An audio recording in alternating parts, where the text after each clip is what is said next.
All right, well, thank you for the introduction, and I'm really excited to be here today to talk about my TAR project that I've entitled Enhancing Student Confidence and Engagement in Chemistry Through Real-World Topics and Student Choice in Writing.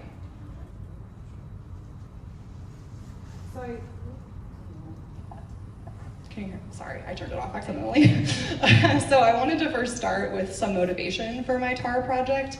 And they're really grounded in some common issues that we tend to see in chemistry classes and chemistry education. The first of which is that students often find chemistry to be intimidating and inherently difficult, and they sort of come in with that idea about the subject. And then sometimes related, sometimes not, the second issue is that students often feel that chemistry is disconnected from their everyday lives. I think if you ask a chemist, we'll all say that chemistry is an incredibly useful and helpful lens to view health, medicine, technology, et cetera, et cetera, et cetera. But somehow that kind of information is not making it to our students. And so I think for me, the question that I wanted to ask was, well, could a different type of chemistry course lead to different feelings about the subject? And more specifically, in the context of my TAR project, if we provide lecture content and course material that exposes students to ubiquitous or everyday products and the chemistry behind them, could we then enhance students' feelings of self-efficacy and feelings that chemistry is relevant? So there's sort of two prongs to my goals for my TAR project, the first of which is about assessing students' sense of self-efficacy in chemistry through kind of three main skills. And those are explaining everyday life using chemical theories, understanding the news related to chemistry, and then being able to establish relationships between chemistry and other disciplines. And then the second goal was assessing students' ability to understand the media and or the news related to chemistry. So the first outcome, as you might have guessed, there's this theme of self-efficacy. So the first learning outcome was that students would gain this sense of self-efficacy in chemistry. The second was that students would find chemistry to be more relevant. And then the third was that students would become more critical media analyzers. So for these first two learning outcomes, the way I assessed that was through the pre and post surveys, mainly through the quantitative data. And then for this third outcome, I relied again on the surveys, but more so on the short answer questions, which gave students the opportunity to explain their answers to some of those first questions that I'll be showing in a second. And then also on the final reflection papers that students wrote. So that was already integrated into the course, so it wasn't something extra that they did for the TAR project, but it was very helpful in figuring out kind of how students felt throughout the course and whether we kind of achieved this outcome. So again, I'll kind of focus on the first two to talk about the quantitative data, which was really getting at these three skills that I hoped that students would get from the course. So we did see increases in confidence in students' ability to do these things. The statistically significant ones were their ability to explain everyday life using chemical theories and then understand the news related to chemistry. I should point out though, that their confidence in establishing relationships between chemistry and other disciplines was already very high at the start of the course. And so it did improve, but just not quite as much. And we kind of attribute that to the fact that these were all STEM majors, and so they likely had some sort of understanding or appreciation for how chemistry is related to other disciplines or fields. So then to kind of speak to this third learning outcome, and I'm going to talk about some qualitative data. So I went through their post-survey short answer questions and the final reflection papers and coded or categorized the themes that I was seeing.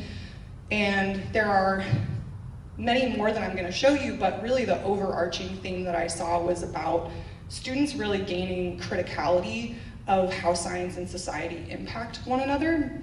So one student wrote that they have come to question the material in scientific papers, and this other one writing, "This course has massively altered how I perceive science and its impact on society."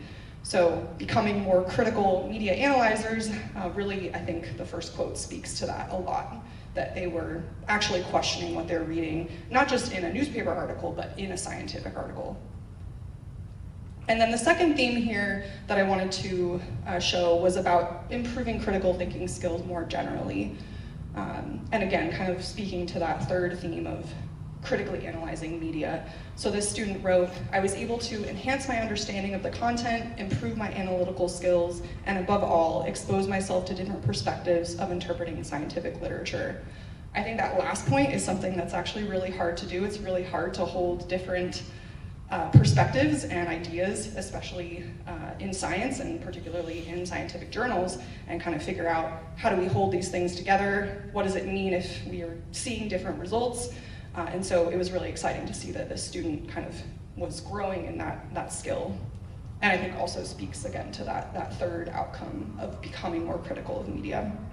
So again, the quantitative data really spoke to these first two learning outcomes, that students would gain the sense of self-efficacy in chemistry. I think we can pretty well see that through this data, and that they find chemistry to be more relevant. And then again, the more qualitative data through these quotes, I think that overall they did become more critical of what they were consuming media-wise.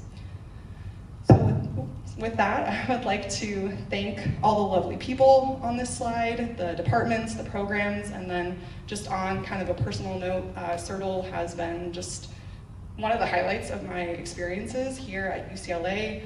The people are amazing. I have learned so much. When I first learned about how to deal with qualitative data, it was super overwhelming. I thought it was going to be easy, and then I was like, oh my god, it's arguably harder than quantitative data to deal with. And I'm a chemist, so I'm used to that. And then also, I have compiled all of these results for submission to the Journal of Chemical Education. So, thank you to Supriya and Professor Dory DeWeese, who's not here, for helping me get that all ready, but just to kind of show the path that I guess CERTL allows you to take, that you can kind of make what might start as a smaller project into something that's publishable. So thank you so much.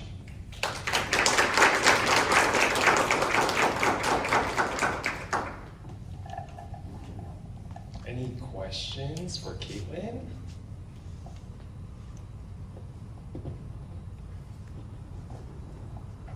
Thank you so much, so interesting. I might have missed which course you did the project in, upper division, lower division? Yeah, so this was, this was actually a course I taught through CUTF. So this was a course actually designed with, I guess the backstory is that I had actually designed a completely different TAR project, and then I wasn't really sure if I was gonna have the chance to teach a general chemistry course again.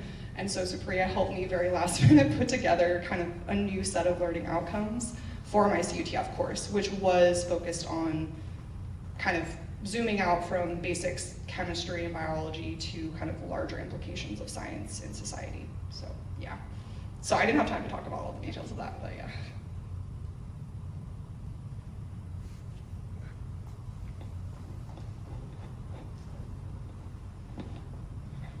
Awesome. I really liked hearing about all the quantitative stuff you were doing. I know there's not a lot of time to talk about background, but I was curious what type of